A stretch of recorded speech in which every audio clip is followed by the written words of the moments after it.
Video 20. To realise is to make the paradigm shift into the Anthropocene, but there is still problems with the structure of the situation. This video is really about taking a proper look around and seeing what is actually being done with regard to the situation. Who knows what? What is the current order of things? What can we do? Many of the answers we need lie in being able to see the way the structure of the situation is changing, if we're going to be able to see where things are going. Well, many people are struggling to build a picture of the world order. This means at least understanding the phase of the world has been through as it came out of the Cold War, through the War on Terror, and now how the latest in the NATO-BRICS relationship represents the deep divides in geopolitics, which emerged after World War II.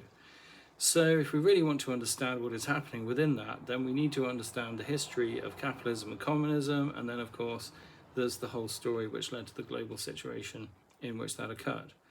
Hence, seeing what happened with the big picture recently takes some knowledge of the past, present and future, while some people can work out the map of their town, or how street lights work, or what is happening in their nation. If you want to learn about how the world works in terms of the big picture, then you're going to have to pay big money to the university and colleges, and the problem is that most people don't know where to start. So this channel will continue to get people started with an idea of it, which we can all share, regardless of our educational backgrounds, as people who can get a better view of it, see the world in a more intelligent way. It helps them to operate and find a direction in their lives if they haven't got one already. So what is happening currently is that we've just come through the phase in which the major crisis in geopolitics was the Ukraine-Russia conflict, which moved to being the Israel-Hamas conflict, which resulted in the complete invasion of Gaza. So do you see what's happened here? That somehow the US has been able to turn the situation in terms of what they see as a negative into a positive by encouraging Israel in the war, which has now broken out with Iran, after Israel started attacking Hezbollah targets in southern Lebanon and killed a number of its main commanders. Iran has come directly into conflict with Israel, firing hundreds of ballistic missiles from a city, a place just south of the Iranian city of Shiraz, upon Israel. Israel is no longer just engaged in border skirmishes with Hezbollah's base of operations in Lebanon, but launched a ground invasion of the country and is hitting targets in Beirut, which killed 300 and injured thousands in a week. This is from John Parkinson, Anne Flaherty, Alison Pecorin, and Cheyenne Hazlitt at ABC News on October the 1st, 2024. President Joe Biden said on Tuesday he directed the US military to help Israel shoot down Iranian missiles, an attack, Biden said, that appears to have been defeated and ineffective.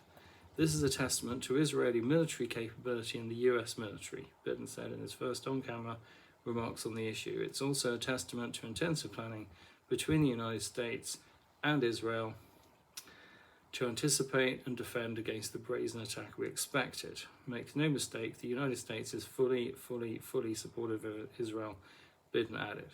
So we can see the solution, if we can call it that, to the problem of the last phase in which the Hamas attack on Israel diverted media attention from the war in Ukraine has been to turn the situation against Iran, meaning to have kept up the logical sequence of events in terms of how people, journalists included, can see the situation moving forward. And in this way, we can see how it all points to the need to create positive change on a geopolitical level.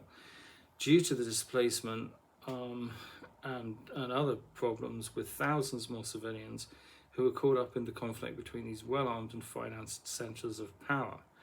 Henceforth, instead of seeing it as just a phase, as I said before, we need to make sense of the world order evolving as a whole through this time. And it would be in the interest of the US to get Israel to take out both Hamas and Hezbollah, as this would push back its main adversary in the Middle East, Iran, which, if you remember the television interview with the former US General Wesley Clark, it was the last of the 7 nations which the US planned to take down in 5 years as part of the War on Terror: Iraq, Syria, Lebanon, Libya, Somalia, Sudan, and finally Iran, following the 9/11 attack on the World Trade Center in New York in 2001. So this plan appears to have been in place for some time, and Iran has been at the bottom of the whole of the left-wing revolutionary element of politics in the Middle East since the 1970s. So the situation we're seeing now goes all the way back into the détente period of the Cold War, in which tensions were eased, but both sides realized that they couldn't win.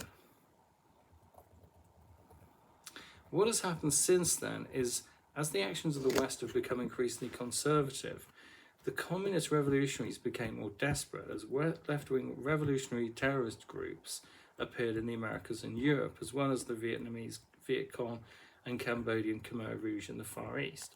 Like the Symbionese Liberation Army and Weather Underground in the US, the West German Red Army faction, the Italian Red Brigade, the Peruvian Shining Path, the Irish Republican Army, the Basque Independence Organization, ETA, narco-revolutionaries, FARC in Colombia.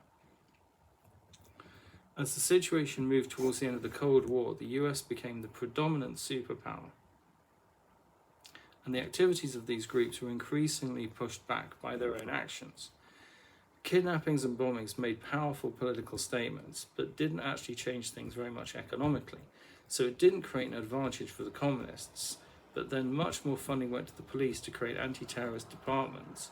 More laws were created which began stopping people exploiting the right to protest, which had previously given them sufficient immunity to put out the propaganda which they needed to recruit members, even though the actual attacks were covered by the law. So all this against the background of the US trying to initiate New World politics in Europe, Asia and Africa, while the Old World, which was the Communist Revolution, began attempting to make Europe a nation of Eurasia rather than a continent in its own right, leading to culture wars.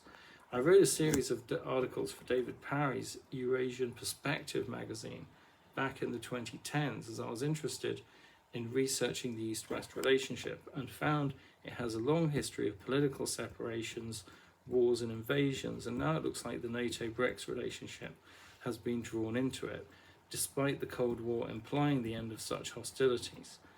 So while some say the capitalist-communist divide was artificial, as it was created by humans themselves, while the East-West divide is real, the shape human societies made as they evolved was real. So we can see that the European takeover of the Americas and the modern world economy, which resulted from this, was real, and the way communism appeared was therefore real as well.